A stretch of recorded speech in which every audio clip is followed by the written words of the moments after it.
Tune in, episode 92, Between Two Bridges. We talk about the ups and downs in stock, we talk about the ups and downs in life, and we talk about trust in your gut.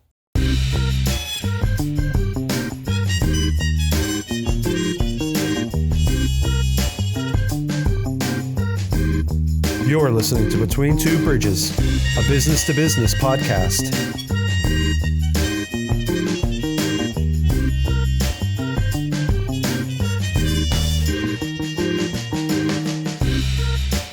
With your hosts, Joe Ferranti and Jerry Kenna.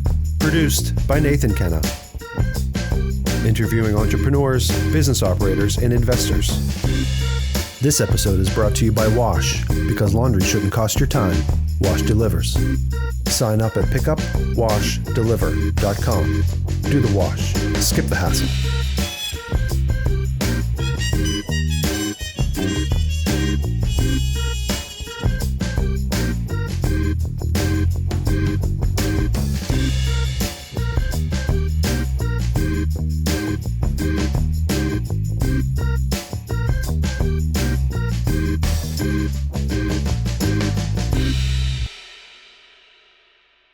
Between Two Bridges, episode 92. We're back here at the studio.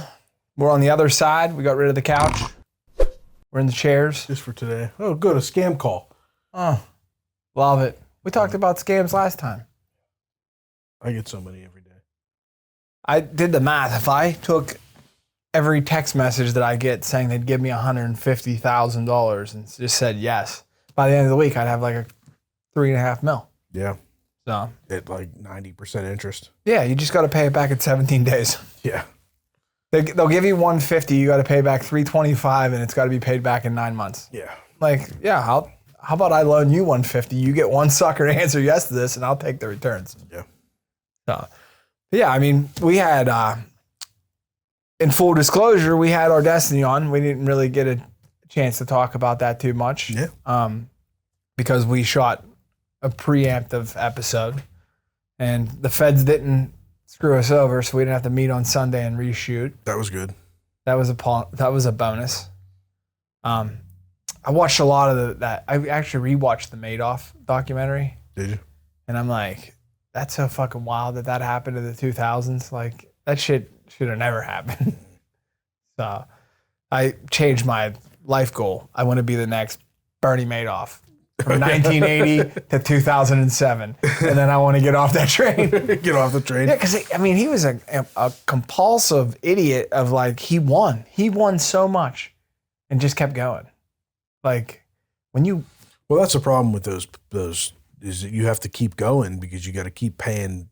You have to keep going. You're flim-flamming the whole time. Yeah. So, Because it's all fraud. I mean, it's just bad. yeah, we were talking off air that, like, you're running into some stuff right now that you're seeing on the stock market. You know, it's... Yeah, the market's kind of crazy right now. It seems like right now we're in earnings release season. Right. And it seems like every time a company releases earnings, whether they're good or bad, they just fucking plummet the next day. Right. I mean, even when earnings are good, they're beating expectations, revenues are up, profits are up, they drop 10%, 12%, Yeah. 20%.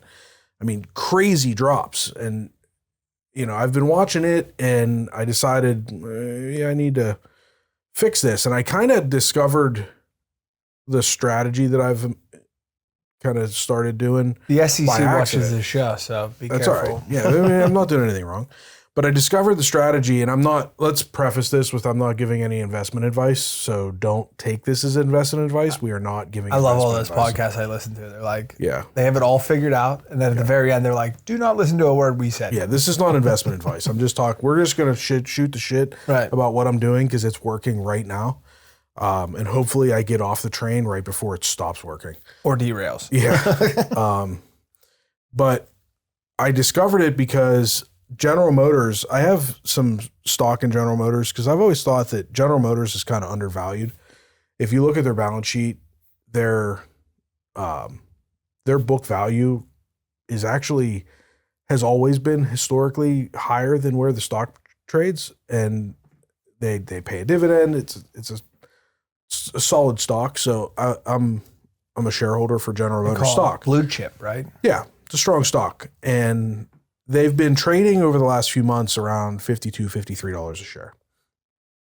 And they released earnings, and earnings were decent, but not as good as they were last year, which last year was kind of a pretty good year. But they were still decent. They're profitable. It's all good. But their stock dropped from $53 to like high 47s in one day. I mean, you're seeing drops right now that are like Massive. historic drops. Massive. And I'm looking at this and I'm like, man, that seems like a massive overreaction considering that. Now, a big part of the reason why they dropped from what my analysis of it was, is that they blamed a lot of the reason that their profits had declined and their sales have declined a little bit was because of the pending tariffs, right, and that there was a little bit of uncertainty on what the tariffs are going to be doing because we're still kind of waiting to see how that's going to turn out. And the stock dropped. And you have to understand too, a lot of what happens in the market on a day-to-day is not based on financial data, right? It's not because of profits and losses and balance sheet and assets and liabilities. It's not. It's based on institutional investors, computers, and day traders. Right. It's psychological. Yeah, I mean, we've learned that throughout the years with like the GameStop, AMC. Like Right. the day traders can fuck the market up, Right. take the market back if they want to. There's patterns to this shit, right? So I'm looking at this and I'm like, this is an overreaction. This stock's going to come back. The question is how long is it going to take to come back? Are we talking about a day? Are we talking about a week? Are we talking about a month? So I'm looking at this stock and I'm thinking, okay, so it's 47, let's say it was like $47.98 a share. And it's been trading at 52.53. Now, if you're just going to buy the stock, you know, how many shares can you afford to buy at $48 a share? Buy 10 shares. Right. But if you can trade options, you've got a way more buying power. So you can buy call options. And basically what you're doing is you're saying, I'm going to pay you a dollar amount for a contract that I'm agreeing to buy this stock at a price, and they call that a strike price. Right. A certain price by a certain date. Okay. So for that particular stock, I could have said, I'm going to buy this stock at $48 a share 2 Fridays from now, regardless of what the stock is worth. Now, the way it works is you're not obligated to, you have the option to. Right. So if that stock were to go to 53 and my contract says 48, I can buy the stock at 48, sell it at 53 and make $5 a share. And say I have to buy that option for $1 a share. Okay. So I can buy that option for $1. And you can buy as much as you want. Now, say for instance, that stock doesn't go up or it continues to go down. You're not obligated to buy them at 48. Your option just expires with no value and you lose the money that you spent. So if you just say for easy numbers, you decide you're going to do this, you're going to buy 1,000 options, 1,000 contracts at $1 a share, you spend $1,000 and it doesn't go up, then you lose $1,000. If it does go up, then you can exercise that option. Or what I like to do is that option price will climb with the stock price. So you can just sell the option and make the spread. Right. You don't have to wait the entire If purchase it goes up. until the exercise if it goes up. Yeah. So I'm looking at this and I'm watching it and I'm like, man, I think that's an overreaction. And I feel like it's going to bounce back. And I was looking at an exercise date that was like a week and a half out. And the option was like, it was at around $1 a share. And I'm thinking, man, you know, if I bought 1,000 contracts, man, that could be pretty lucrative. Yeah, if the options is usually 1 for 100, right? So you buy. You have to buy, you have to buy them in increments of 100. Right. So you buy one contract is 100 shares. So if you buy one contract I'm it's just 100 shares. clarifying. I'm like, man, this Yeah. dude just went all in, dude. He bought About 1,000. 1,000. Yeah, it's 10 contracts. So I'm looking at it and I'm like, man, should I do this? And I literally had it like I trade with Schwab. I have a Schwab account. And I had it in the point where I clicked review order and I'm sitting there. All I had to do was click submit. And I'm staring at it. Like, do I do this? Do I do this? And I'm like, fuck it. Click submit. I was 3 seconds after the bell. It was 4 o'clock with 3 seconds. I missed it. Trade didn't execute. I'm like, oh, well. The next day, the stock went back up to $53 a share. So if you do the math, I mean, and I'm not using exact numbers, but it was going to end up being like $5,000 or $6,000 profit in a day. Like, wild. So I'm like, man, that's crazy. So I started looking at other stocks as they were releasing earnings, and the same thing was happening. So right before I left for vacation, Tesla released earnings, and they dropped, I forget what the percentage was, but it was like $25 a share. Yeah. It's huge. They went from like 303, they dropped $25 a share. So I'm like, well, let's give it a whirl. I'll try it out. So I did. I bought options, and I don't remember the dollar amount, so I'm not even going to say it, of what I paid for the option as far as like per contract or whatever, and how many contracts. But I bought options in Tesla on a Thursday afternoon before the market closed, held them Friday. Monday, I sold those contracts and made $4,000. Yeah, for a plus. Yeah. Yeah. So made a good bit of money. But it doesn't work all the time. I did the same thing with IBM. IBM never recovered. I lost money in that. Thankfully, I made more money in Tesla than I lost in IBM. What was funny with IBM is like it showed promise. Yeah, IBM. Yeah. When I did the two of them, I did them together. Yeah. And going into the weekend, I'm like, I don't know if Tesla's going to work out, but IBM should, because Friday IBM's afternoon. releases were better. IBM seemed so much more promising, but this market's wild. Friday at 4, it was up. Yeah. You were up. Monday at 9:30 a.m. It just come crumbling down. Yeah, and and then it all just week, never recovered. and all week it just never. But and we were saying off air, like I don't even know if I've ever said this to anybody else or out loud, but I remember like the cocaine and crack epidemic. Like people in poverty were doing crack, but the wealthy were doing cocaine. The more you start following like trends and in the market, and like if you had like ladies out there, if your husband came home and said, I'm going to bet on the Chiefs tonight, you're like, you're out of your fucking mind. Like, you can't be taking our retirement plan and bet it on fucking Chiefs plus 1.5. But like, he comes home and he's like, I bought some stock today. Yeah. It's always like that. Like, some of it's gambling. Yeah. And options can certainly be that. There's a ton of different ways to invest with options. Options can be very risky if you don't know what you're doing, because you can buy or sell call options. And then there's also put options, and you can buy and sell put options. And it's all based on bullish what or you think bearish, the stock's going to do, right? So for instance, these swings going up or down, you can make money on the up or the down. For instance, today I made a trade on a stock, and I'm not going to say what it is because I don't want to give investment advice. It's Harley Davidson. No. But I bought a put option. And it's a similar strategy, except they released earnings right after the market closed today. And I predicted that they were going to release earnings and then drop. So I bought put options anticipating the drop. And then tomorrow, we shall see. But I can tell you that since I did this, they released earnings. Earnings were not great. And after hours, they're already down almost 7%. Yeah. So tomorrow should be a very lucrative day. Fingers crossed. But, it's been across the board. I'm watching Disney dropped double-digit percentage. Six Flags dropped 20%. So I've done this with a handful of other stocks. Some are winning, some are losing.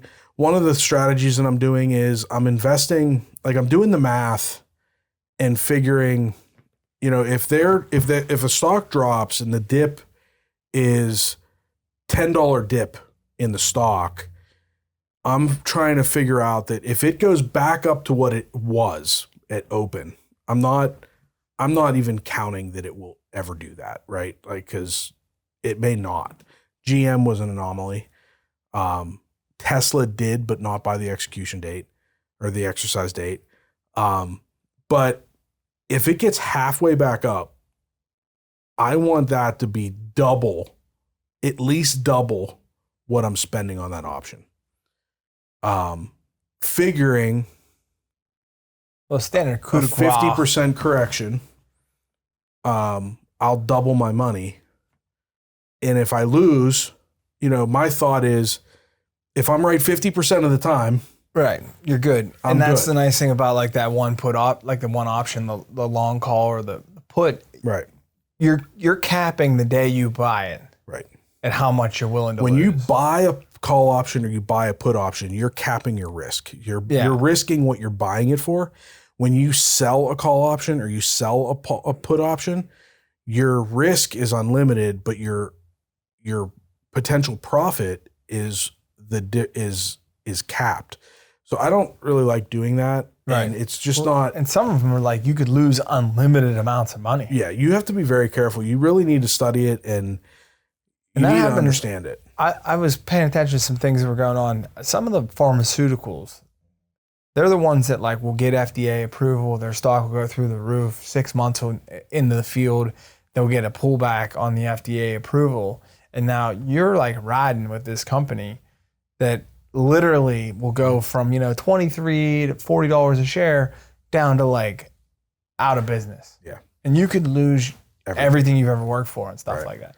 Yeah. I've also learned in doing this, I've done a handful of other ones that I've done well with. Invisalign released earnings and I made a decent amount of money with Invisalign. Roku released earnings. I made good money with Roku. So it's been fun watching it, and I've kind of like reinvigorated. I did a lot of stock trading over the years, and then I got out of it for a while.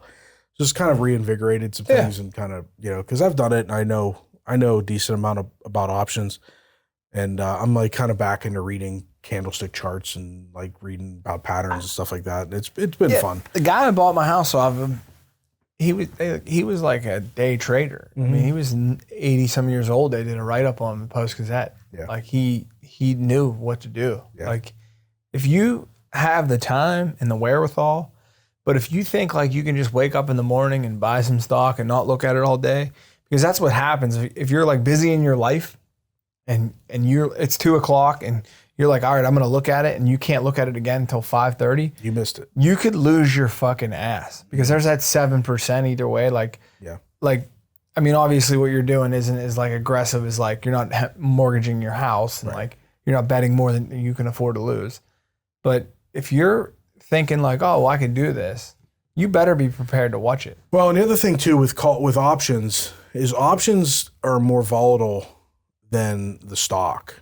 So you're seeing, especially when you're dealing with 1,000 options and they move fast. So, like that IBM, there was 4 or 5 cent change. It's big. Could ruin your profits. Yeah, I mean that IBM, like you said, we could have got out where I could have got out and made $1,000. Instead, I lost a little bit more than that. So it was, you got to know when to get out. You got to know when to ride it, and it can change like that. And sound investors say 7%. Like if you're losing more than 7% of your money, you need to sell it at a loss at 7%.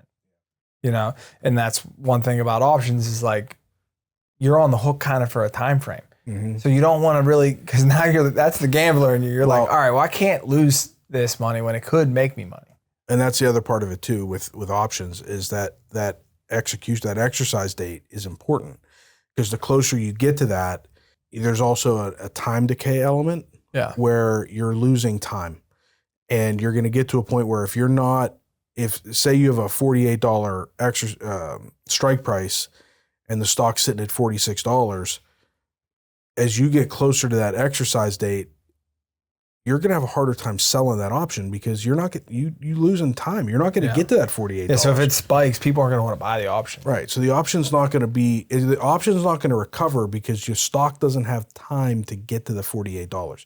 So there's different elements that affect that option price. And if you don't, as you get closer to the exercise date, so you've kind of got to make the move. And as I'm doing this, I'm learning different trends. I'm learning also in that dip, I'm seeing and noticing that different industries are recovering from the dip faster than others. And I'm keeping notes, like, maybe staying away from certain industries. What about like, so you say you call your option, right? Mm-hmm. You're up 1,500. You call it through Schwab. Yeah. What if no one buys the option?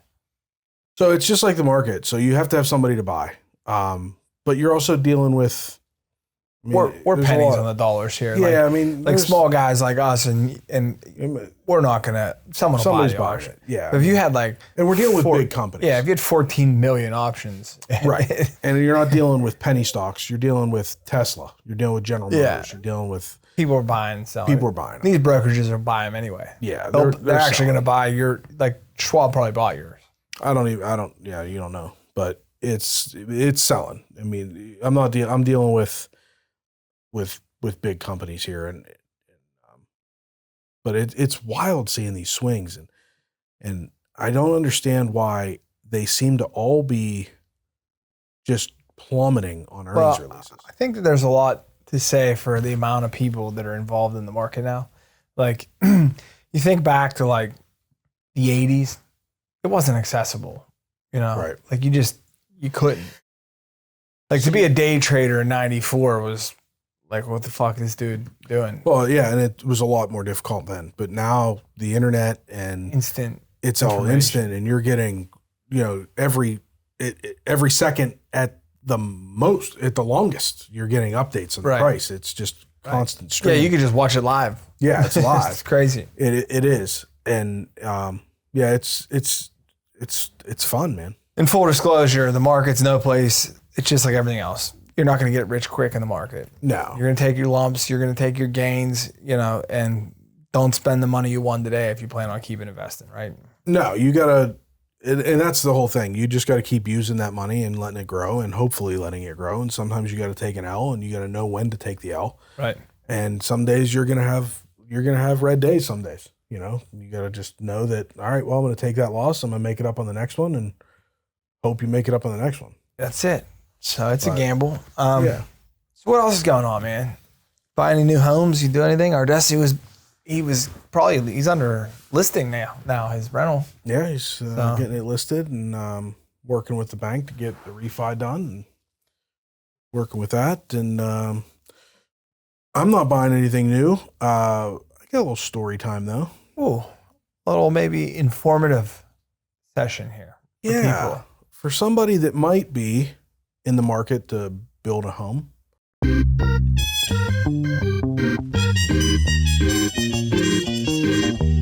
Thank you for listening. And now a brief word from our sponsor. You've got a full plate. Kids, meetings, workouts, side hustles. There's better things to do than laundry. Introducing Wash, laundry reimagined for the modern world. Schedule your pickup in seconds via the convenient web app. Wash picks up your clothes, cleans with care, and brings them back fresh and ready to wear. But it's more than garments. From bedding and table linens to shoes, hats, purses, and more. Wash handles all your life's fabric, leaving you more time to do you. Visit pickupwashdeliver.com and see how convenient it can be to do the wash. And now, back to the show. Who are we not deciding to build that home? Well, I would probably stay away from the Ryans and the Mirandas. Yeah. I would definitely use Brian Bursick. I would definitely.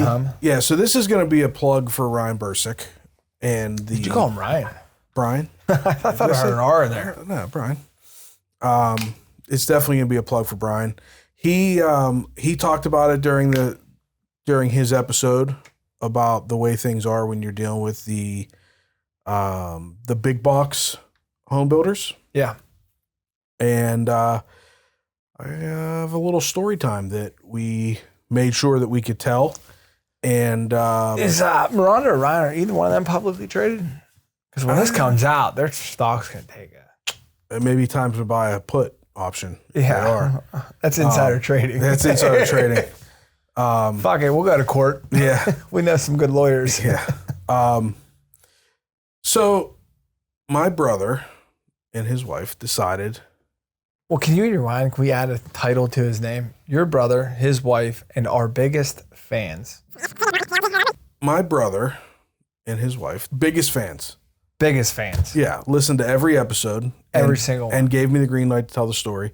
Actually texted me today and said, when are you telling the story? Can you please tell the story? Yeah. Because is he our fan and sponsor now? He might be a sponsor. Yeah, I'm waiting for the check. Plug here. Yeah, I said, did you sign a non-disclosure? Are we allowed to talk about it? He said, I didn't sign shit. I signed my release. That's all I signed. This is such a good story. I'm drinking wine tonight, folks. Yeah. So they decided that they've been looking for homes for quite some time. And they've been looking, my brother's a Air Force veteran and moved back to Pittsburgh a few years back, and they decided to start looking for homes, and kind of right at the wrong time, right as the market went wild. They put offers in on a ton of houses and just kept getting outbid, like even coming in at asking or over asking. They just couldn't get anything. I lived that life a little bit. Yeah, it was sucks. Really frustrating and difficult and just really hard for The them. biggest part of that, I think, to me was like the mental aspect of it. It wasn't about the money. I an had emotional somewhere to roller live. coaster. Yeah, you go somewhere and you're like, dude, I could see us hanging out here. And you bring your finally kids. fall in love with something. And you're like, this is great. And every time you fall in love, you make an offer and the carpet gets swept up. Yeah, and even worse, you don't even make an offer. The realtor's like, you're too late. Yeah. It sucks. It was hard. It's been a really hard journey. And then this was just another punch in the gut that, so as they were looking, they actually ended up having to stop looking because during the process of offer after offer after offer, the rates all started going up. Yeah. So it got to the point where power changes. Your buying power changed. And it got to a point where it was like, all right, well, we kind of need to sit on the sidelines. Well, things have changed, and they decided time to get off the sidelines, and they found a plan of homes that was getting built in the Fox Chapel area. And it was a Miranda plan, and they liked it, and it was in the right school district, and they decided this is where we're going to do it. So they talked to a salesman there, who I'm not going to use his name because I don't know, I probably could, but We'll just call him Mr. Miranda. Mr. Miranda, the salesman. He worked with a salesman there, and they, man. So I'm going to try to tell this story and hopefully not jump around too much, but there's a lot to unravel here. So when they first started looking for homes, they really wanted to be in the Fairview Elementary area. Fairview, for anybody not familiar with Fox Chapel, what do they call it?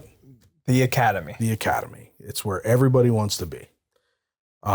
They found a plan of homes, and upon their research, it appeared to be in Fairview. They talked to the salesman at Miranda. Yes, this is a Fairview plan. They looked at a lot that they really liked. It was going to be the home that they had picked out. They liked the design. They liked the lot. It had a nice level backyard. It was going to be a main level walkout. Fairview Elementary. Checked all the boxes. Pricey. Yeah, kind of top of their budget. But it was going to check all the boxes. They were happy with it. So they signed the paperwork, wrote the check for the deposit, turned it in. A couple of days later, they get a call back from Miranda, and they were told that we apologize, but apparently right before you signed your paperwork, somebody else signed paperwork, and that lot is no longer available. So let's look at this other lot that is the best lot we have left in that plan. We'll give it to you for the same price. No, $16,000 more, actually. It's a basement walkout, which they didn't really care for. And the property line was, I don't know if it was the same, but it was a big property line. But the problem was the backyard was basically just Directly downhill. So it had very little backyard. So it was brought up. My brother and sister-in-law said, well, there's no yard. And the salesman said, well, once they dig out the foundation, all the dirt will go into the yard. It'll get leveled out. And you'll have much more yard. Get 8 more feet. Yeah, it was believable, right? Yeah. Okay. All right, fine. Sign the new paperwork. Check gets cashed. During that discussion, they asked questions like, are we able, because there's a stigma with Miranda. Am I able to bring my own inspector in here during the build process and make sure everything's going okay? Yeah, that won't be a problem. They were told that, Miranda may not do everything your inspector wants them to do because it's not their inspector, but you're free to bring people in. Just know that if you bring inspectors in and there's workers working, they may pull their workers out, which will hinder progress, slow things down. Scare Understood. tactic. Probably. Understood. Maybe we'll do it after hours. No big deal. Okay, great. Paperwork's done. We're going to start the process. Okay. About, I don't know, a few weeks later, a month later, I don't know what the time frame was. My sister-in-law calls Fairview Elementary to enroll my niece into kindergarten and is told by Fairview Elementary, that's not Fairview Elementary. That's a Heartwood plan. You need to call Heartwood. Heartwood's another elementary school. That was the first of the blows. So they were pretty upset. They were like, well, what do you mean? And, the lady at the school said, yeah, this is a problem we've been dealing with. That's a Heartwood plan. You got to call Heartwood. So they called me. What do you think? And we had a discussion. We all talked about it. And, it's still Fox Chapel School District, still an overall good school district. It's K through 5. Heartwood's still a decent elementary school. I think Fairview's probably top 2, 3 in the state. Yeah, the thing of that is like small classroom size. And that's kind of like what we talked about at the school whenever that was going on. Yeah. It was like, it was addressed. Yeah. Right. So it wasn't like it's not like Fairview had anything to do with it. It was addressed at that moment with Miranda. Right. So they knew. Yeah. So after discussion between my brother and his wife, they decided, you know what? It's fine. We're willing to deal with it. Heartwood's still a good school. It's only K through 5. Right. Still Fox Chapel School District. It is what it is. Let's move forward. So they dealt with it. Okay. So time goes by and they're dealing with that. The foundation gets dug up. They put they dig up the foundation. They put the foundation in. They go to visit. The yard looks the same. There's no additional dirt.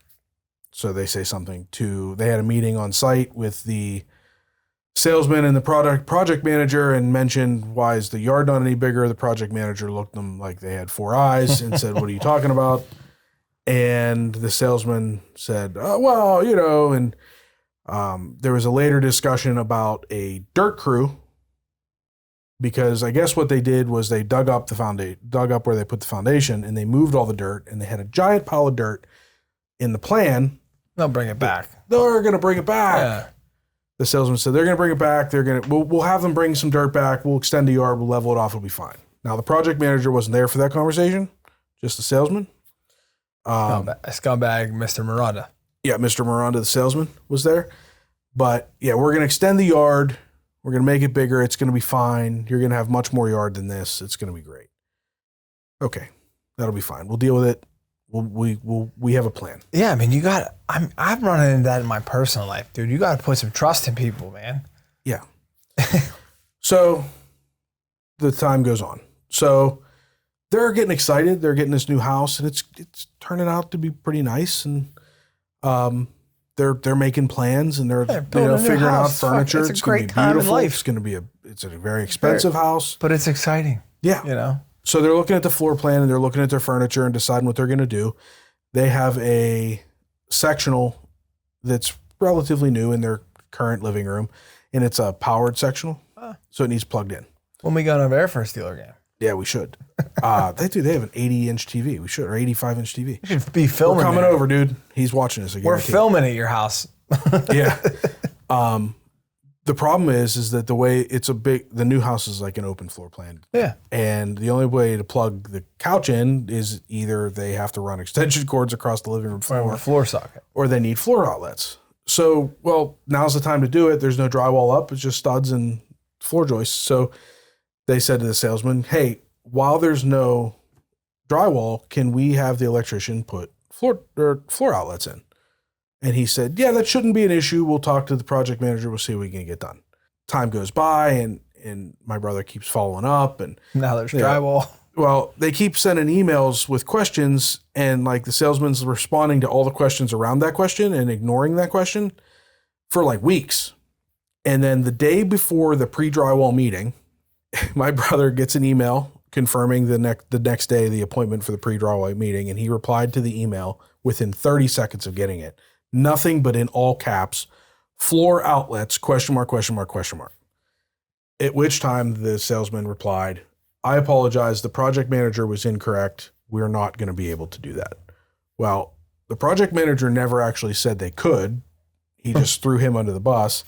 But now, obviously floor outlets are not that big of a deal, but it's just one of those things that's like, dude, 3 weeks ago, you could have just told me, but you lied. Yeah, and you could have brought your own guy in to put him in. No, you couldn't do that because he tried that. Can we bring our own? No, you can't do that. Okay.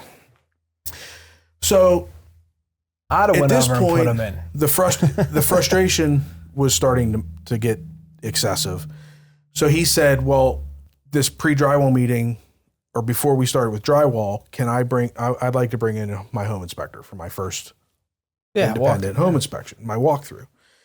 And he says, oh, no, you can't do that. And he said, well, wait. You've got to be there before pre-drywall. You told me I could. And he goes, no, you can get a home inspection at the end one time. That's all you're allowed to do is one home inspection at the end. And he goes, well, why would I do that? Everything will be all covered up by then. Right. You told me I could do that. And he says, no, we don't allow home inspections until the end. So we may or may not have snuck somebody in after hours because, what are they going to do? It's their house. In all honesty, the person that we came in to look at it was pleased. The build quality was fine. There were a couple things that he noticed that were not a huge deal. And actually, during that pre-drywall meeting, my brother brought up those things, and they were going to be handled. So that part of it was okay, but that was just another thing that he was dishonest about. In the meantime, out of frustration, he called me and he's like, dude, I don't know what to do here. Like, it just seems like every time this guy's telling me something, he's lying to me. He's talking out of his ass. And it seems to me like this guy is just one of those typical salesmen that doesn't want to say no. So he's just lying to just get you to accept it so that he can kick the can down the road until it's too late. And that's like what we talked about with Gus. Like, sometimes you got to just eat the bullshit. Just eat it, man. Just you're say no. A sales rep. It's not your company. It's not coming out of your pocket. Right. If you're the home builder, if it's Brian Bursick there and this is going down, yeah, you can understand the give and take. But this isn't costing this dude a dime. Right. His paycheck's cash already. So the next day they go to the pre-drywall inspection meeting. Now, before that, I have a client that does some contract work. They're a vendor for Miranda, coincidentally, and had some contacts there. So I called them and said, hey, is there somebody that he can talk to about some of these problems? Because it's literally been since the very beginning. Yeah. And it's getting frustrating. He doesn't want to deal with the salesman anymore because he can't really trust anything he says. He just wants to talk to somebody that's going to listen to him and just be honest. I wish we remembered that dude's name. We'd put him on blast.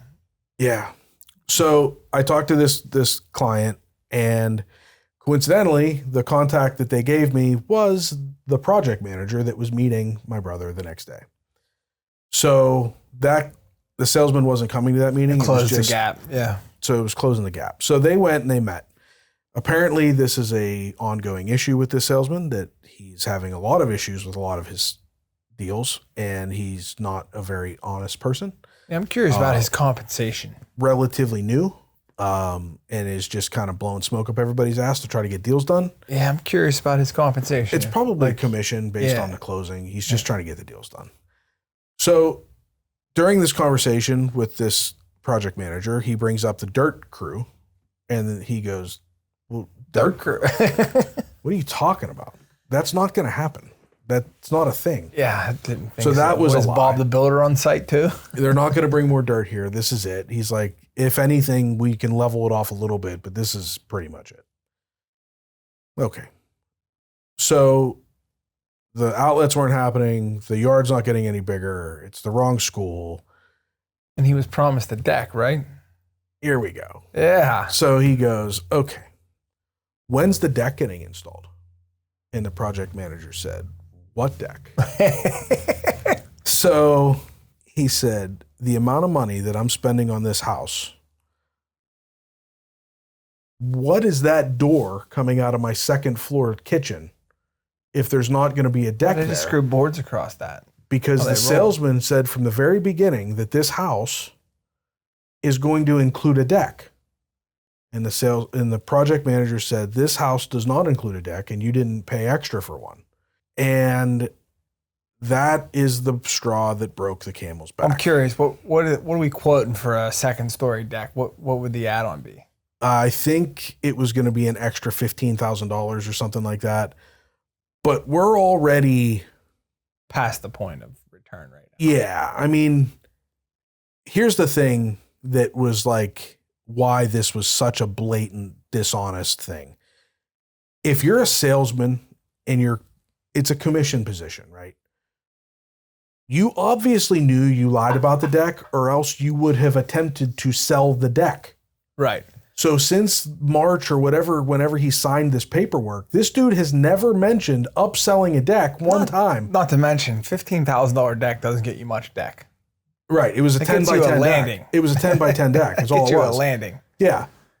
But like obviously this dude knew that he lied about having a deck included because he never tried to upsell a deck. Ever. Yeah. So he told them that this model included a deck, and then it never included a deck. Which is like unusual, I would say, for all Miranda homes. To have a deck. Yeah. To include a deck. Yeah. So he's spending a ton of money, and I'm not going to put on blast what he was spending on this house because that's not appropriate. My parents lived it. I mean, they're still living it. I don't know if it was Ryan or Miranda, but their kitchen, they have a door in their kitchen with boards with a across railing over it. Yeah. And for their sake, hopefully next year, they've been in the house 20 years, they're going to be able to afford to put a deck on the house. Right. Not about money. It's just that's a huge undertaking. Right. And that's what he was going to have to do after spending all this money on this home. And in his defense, if you're going to do that, you're not going to do a 10 by 10 deck. Right. You're taking the 10 by 10 because it comes with the house. Right. If you're going to do it, you're going to do it right. Put a decent sized deck 20 by 20, you put, maybe 20 grand into it. But the problem is, with the size yard he doesn't have room for that. So like, what's a $50,000 deck look like? Yeah. I mean, it's got to be a big deck. Yeah. So I just wanted to say big deck on air. You can edit that part out. So at that point, he was like, the project manager said, listen, this is an ongoing issue with this man. Miranda's going to want to make this right. They'll probably give you some money off this house, and you should call them and explain the situation, and they'll probably work with you. So after some discussion between he and his wife, and they talked to me, what do we do? We're not sure we even want this house anymore, because if we've had all these problems up until now, we haven't even bought the house yet. Yeah, that gut feeling sometimes is like, shit, we got to go. Right. Yeah. And what are we going to be dealing with after we buy the house when we're already in it and we're locked in? Like, then what? Yeah. And so I suggested that he have a long conversation with he and his wife and decide, do we want to try to push for a free deck? Do we try to negotiate a better price? Or do we say we want our deposit back and we're out? Well, he had the option of tripping over extension cords for his couch while we're there too. Yeah, that would have probably been a possibility as well. So, or end up on a brand new couch now. Well, you know, not to get too off topic, but when we did our house, I put outlets everywhere. Yeah. absolutely everywhere. And then I was told that you were no longer allowed to put outlets in the island walls. Right. So I didn't do that. But I put so many outlets in that it was kind of stupid. And like literally, we were living there a month, and I have an extension cord running to a lamp, and I'm like, fuck. I should have put an outlet there. Like I put in 180 outlets. Except the one place I needed one. Yeah. So like, yeah. So yeah, and floor outlets, when you don't have drywall in the basement ceiling yet, and you don't have flooring down on the floors in the living room yet, it's easy as shit and cheap. But if you let them finish the house and now you're cutting drywall, you're patching the drywall, I mean, you're cutting into your flooring. I mean, it's ridiculous. Yeah, I have a cold air return that's plugged up that's under my floor in the living room that used to be in a wall. Mm-hmm. And I had blue tape there. Sorry, I just thought about this. My brain just works this way. ADD. Yeah, and I had this blue tape on there, and Sarah cleaned up. She's like, I got that blue tape off there. I'm like, well, fuck that air return. We don't need that one. So she's still plugged up. So, yeah, you think about it, and it's not like he was buying a $40,000 Bunchke home. He wasn't building a cabin in the woods. No, this was going to be a very, very top expensive of the budget. Home, top of the budget, and it was, it's just not right. Yeah. And they left that meeting very, very upset. His wife was devastated, and when you're spending that sort of money, there is absolutely no excuse to be leaving a pre-drywall meeting that upset about your new home. Yeah, that can happen with a car, not a house. It shouldn't even happen about a car. Yeah, sometimes you buy a car and you're like, should have bought the extra package or something. You know what I'm saying? Like you're not blowing a motor. Yeah, it just wasn't right. So I said, you guys need to decide what you want to do. Do you want to pull the plug? Because don't forget, this has been a multiple year long process of trying to find a home. Yeah, this has been going on since episode 30. Trying to find a house. And now they finally found a house and they're almost done building it. And now they're talking about trying to pull back out of it. And then start the process. And then start from scratch again. So they had to make that decision. They had to have a serious conversation about what they wanted to do. And I said, and if you decide if you want your money back, then my next suggestion is to call another past guest and call Mr. Gus Sinceri and ask his suggestion on what to do on how to get your money back. Bulldog air. And whether he needs to be involved or whether it's not smart to get him involved, because sometimes getting attorneys involved complicate things. Right. So they decided, we don't want this house. So they called Gus. And Gus, being the honest, straight shooter. Is he cool with us talking about him on air now? I think so. He's friends of the family. He's friends of the show. He's a comp. He's your comp. He's my man.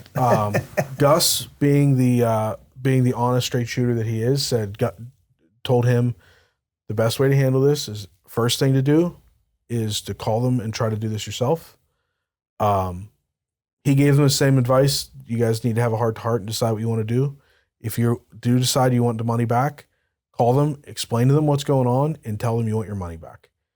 He said once attorneys get involved, attorneys all have to make money, and then they're fighting because they may make it harder for you to get your money. They're paying someone to fight. Yeah. Not give you your money. Right.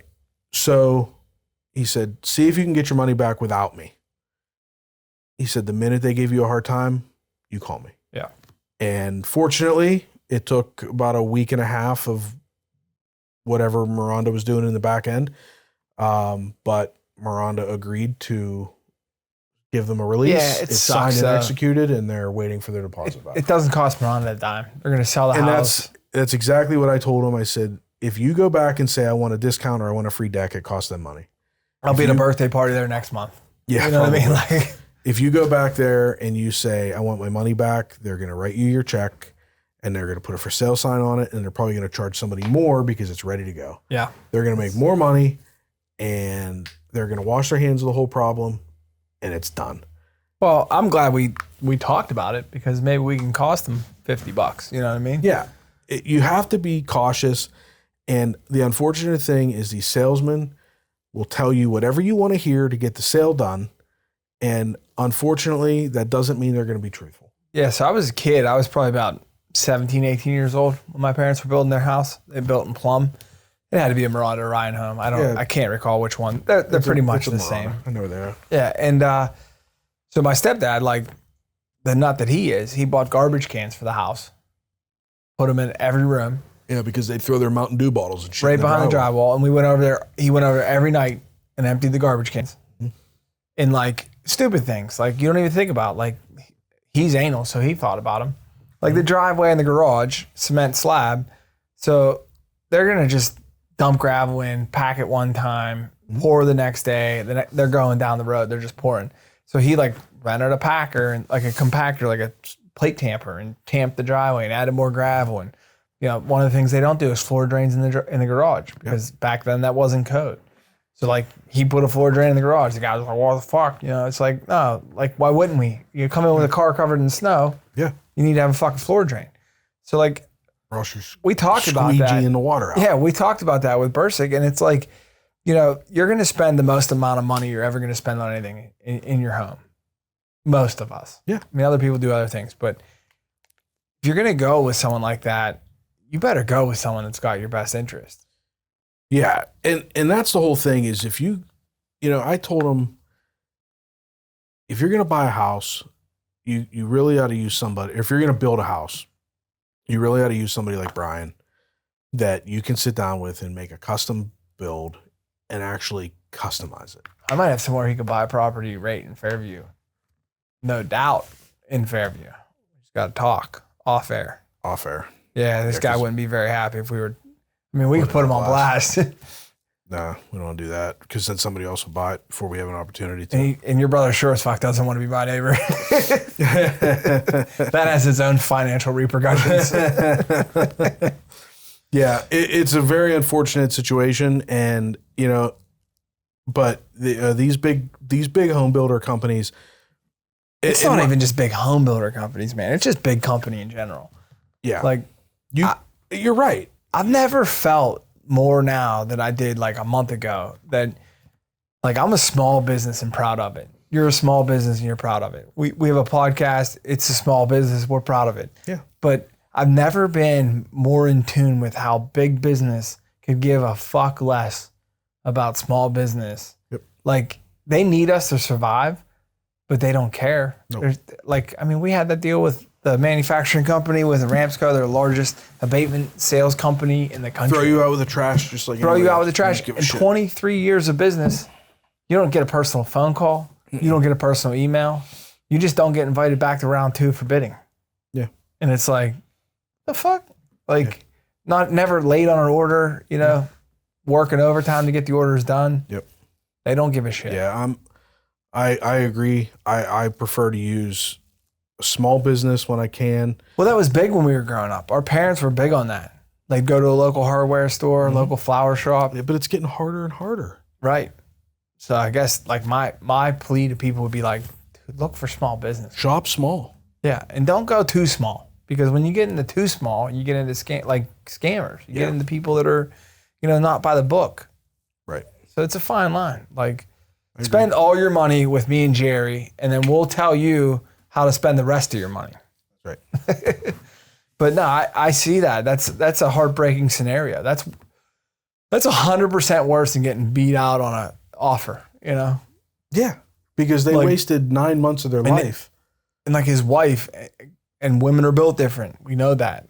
She's already preparing meals in that kitchen, man. Oh, like, she's already putting her kid to bed in that bedroom. Yep. And it just, because one guy just, Mr. Miranda just can't get his shit together. Like, and be honest, like, fuck that. They haven't even had the heart to tell their daughter they're not moving yet. You know? Yeah, that hurts. Yeah. Yeah, because she's getting older through this process. Yeah. I mean, they'll find something. They're going to find something. And fortunately, they're in a really good position.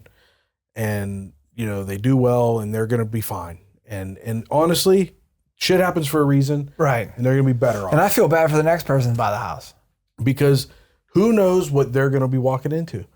Because they're going to be like, what the fuck is this floor plug for? Why is there floor outlets? What the fuck these?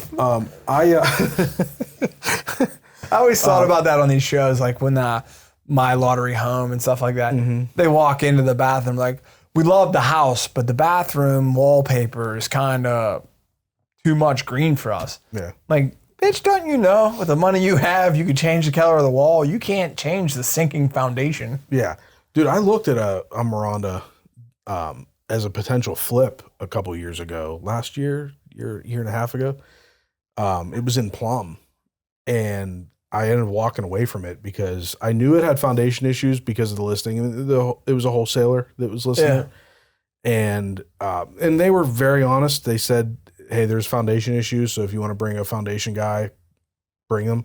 So I did, thankfully I have clients that do everything, right? Right. So I called a client, does concrete work. And I said, hey, can you meet me at this property? Do you mind? I said, I'll pay you for your time, but I'm thinking about flipping it, but it has foundation problems. And I'd like your expertise on what it's going to cost to put this back together and whether it's worth it. And he met me there and we walked it and I walked away because it was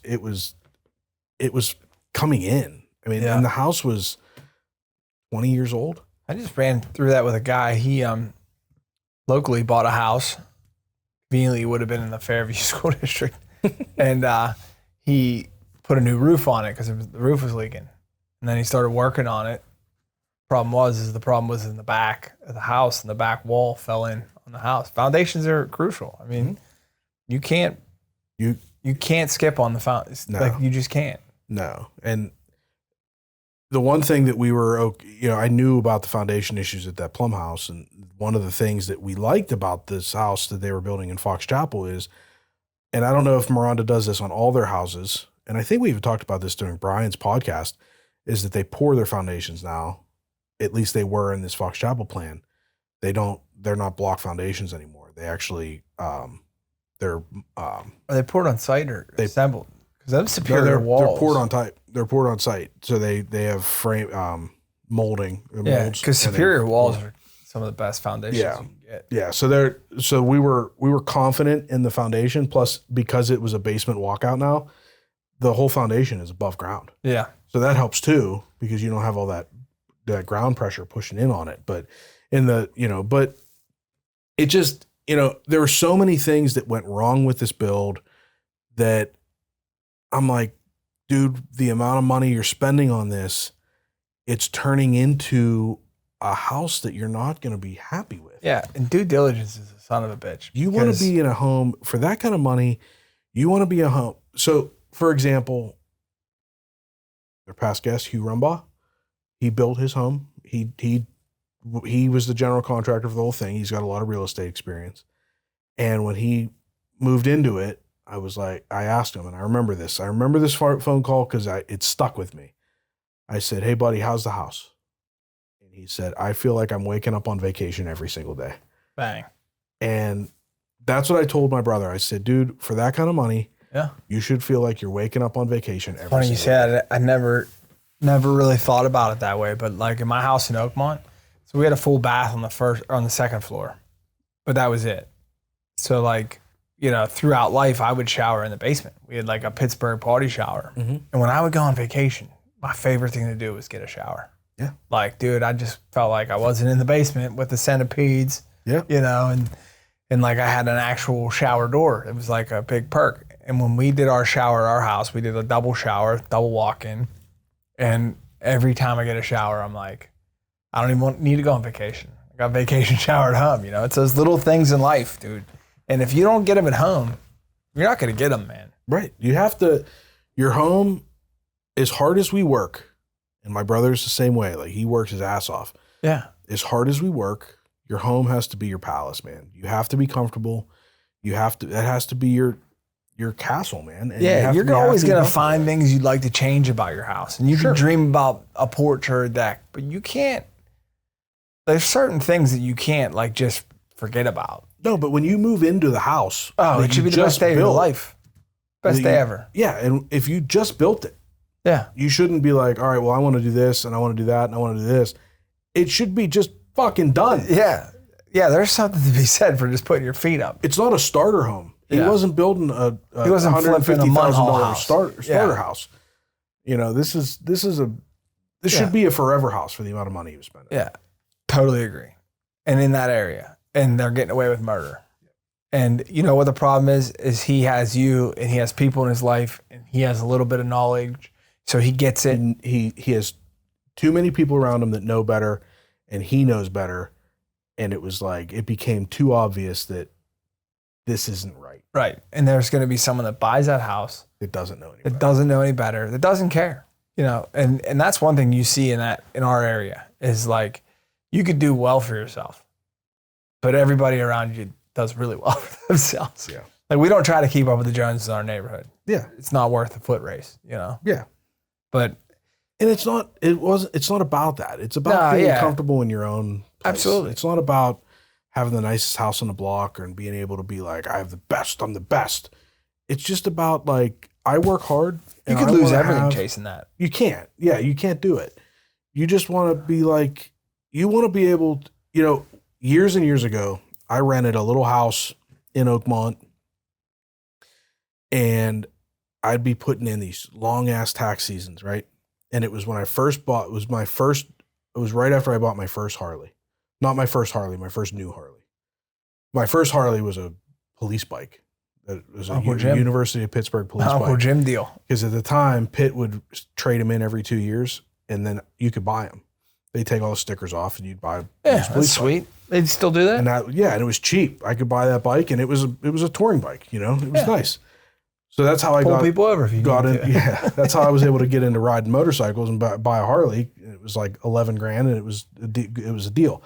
So I'm not talking about that bike, but when I got to the point where I could afford a bike that was like my first cool bike, right? Went to the showroom, you picked it out, you bought it. And I customized it. It was my first cool bike, right? Yeah. And I remember coming home after a long tax season, opening up the garage door, pulling into my driveway, opening up the garage door, and seeing the bike sitting in the garage. And it was like, I'm good. it made it like I'm right where I need to be right now. It was work. I just put in a 16-hour day. I feel okay with it. Yep. You know, it was like that sense of accomplishment. But that's what your home should be. You should have something that you feel good about how hard you work and all the time and effort you put in. And if you come home and you sit on your couch and you look at a railing across your French door and you're like, motherfucker, Yeah. that's Dude, going to drive you crazy. When I pull into my driveway, I think it was Phil Vassar. He had a song. It's like my front porch looking in. When I pull into my house, that's what I think of. You know what I mean? Like I'm home. One of the biggest things for me was I never had a driveway before. Pulling in your driveway, you know, you're not trying to circle in the block looking for a spot. Yeah. Is it sweeper day? Do I got to go this way or go that way? Yeah, I still deal with that. But I just think that they made the right decision. You know, not that it matters what I say, but I think that when you're in those decisions, trust your gut. Yeah. If your gut tells you something, and that could be in anything. Yeah. You know, 100%. I've had opportunities to buy businesses or, you know, and it just didn't feel right. You know, Yep. I've had opportunities to buy cars, didn't feel right. And if it doesn't feel right, Walk away.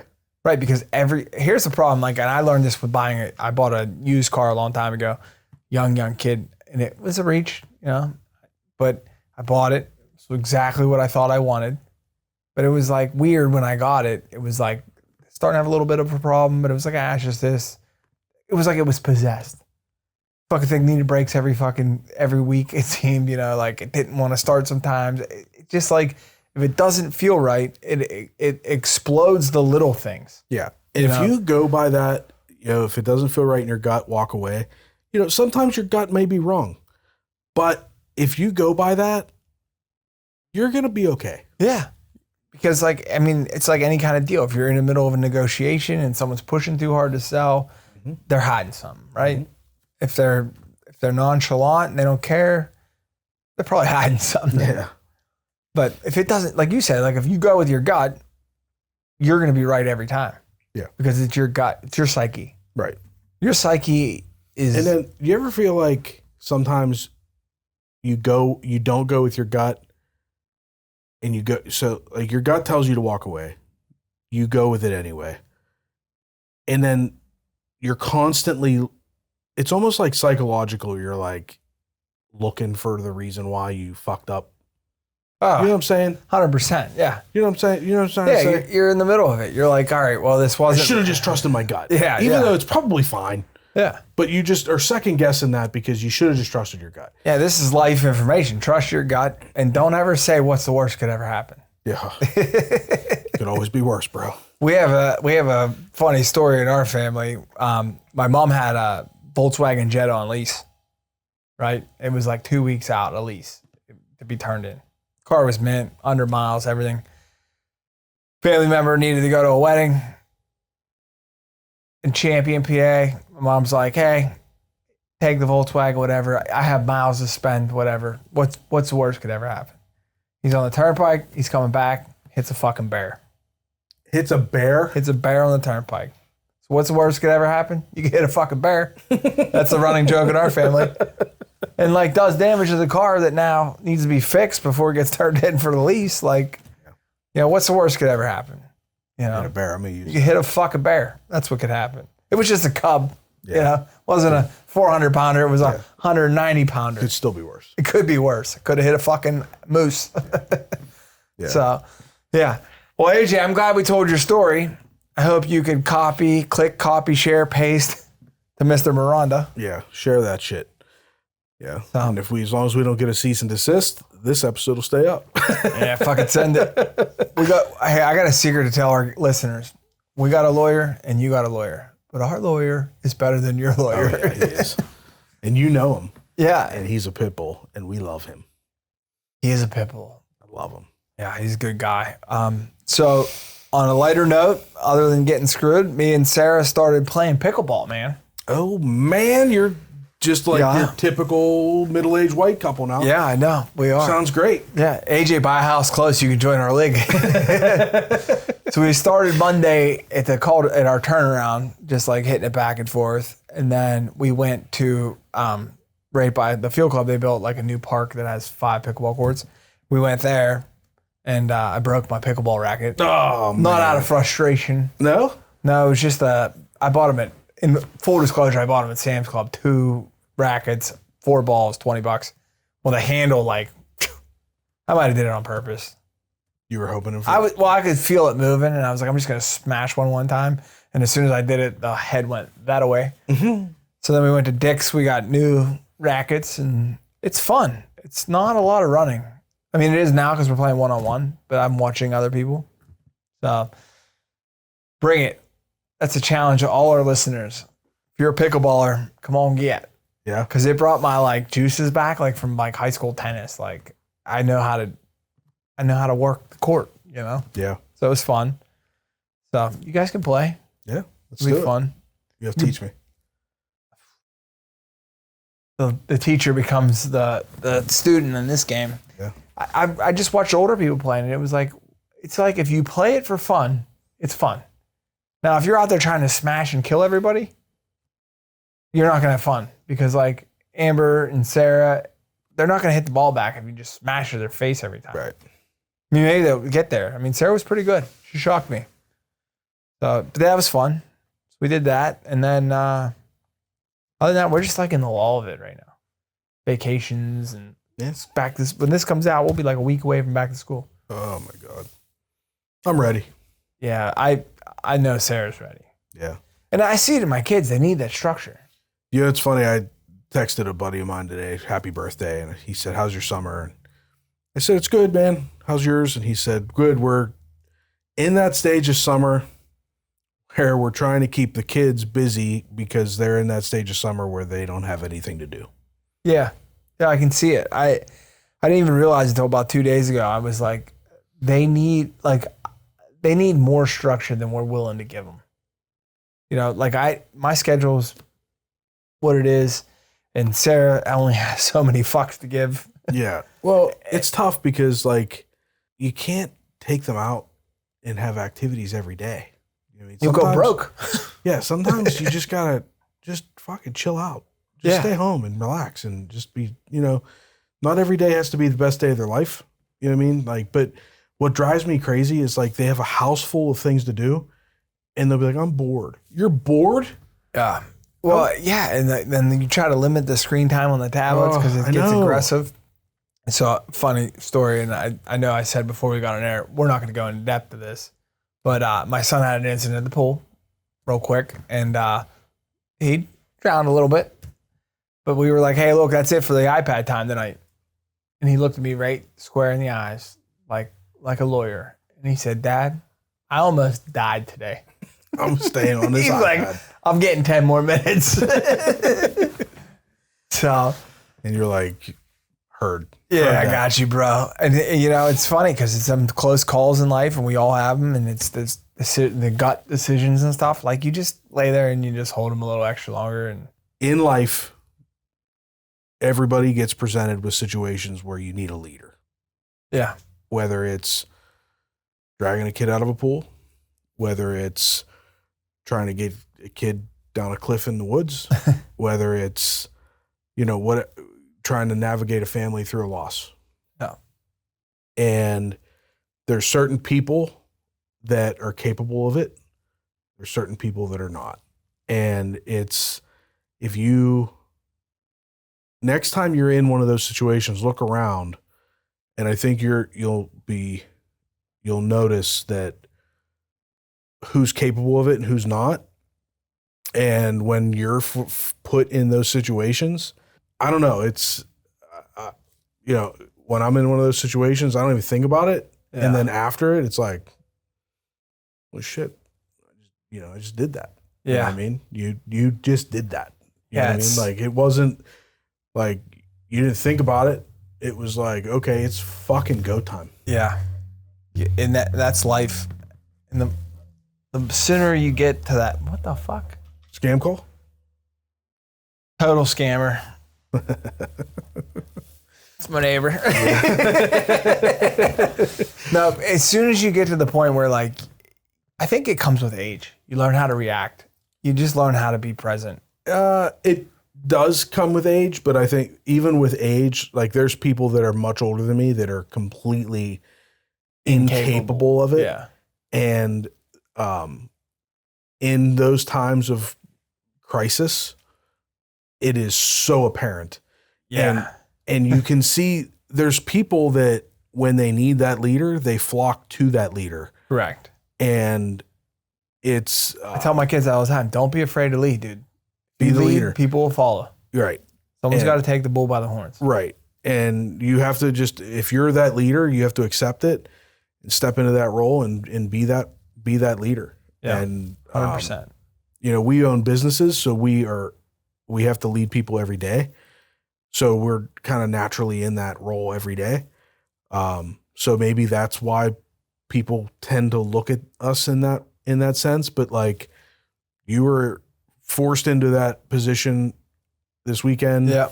I was kind of forced into a position recently where I was in an uncomfortable position where I wasn't comfortable, but, like, shit had to happen, and it had to happen fast. Yeah, your shit And doesn't matter. You know just what I mean? got to do it. And I constantly think about that picture where the dad's carrying his daughter through the shallow waters of the ocean. There's just sharks swimming all around him. it doesn't matter. It doesn't even matter. So, I mean, trust your gut, And as a born leader, you're a lead, That's why I love doing this. You know what I mean? We have very similar traits. And when I question myself, sometimes we get on here We talk about it. and then I don't question myself anymore. So, but it's an episode, man. I think that's it. I think Nate renamed him. All host episode. Number 92, huh? Is that what you named it last time? You just put it in the details. All hosts. All host episode. Yeah. All right, well, love you, Until bud. next time. All right. Thanks, guys. Thanks, guys. He'll fucking leave all that in. I fill up his glass again, he's going to leave that in. Thank you for listening to Between Two Bridges, a business-to-business podcast. Find and follow us on your preferred podcast streaming platform. Like and subscribe, and leave us a rating and review. You can join us socially on Facebook, Instagram, TikTok, and X. You can email the show at info@betweentwobridgespodcast.com. Until next time, make it till you rake it. Nate, are we good?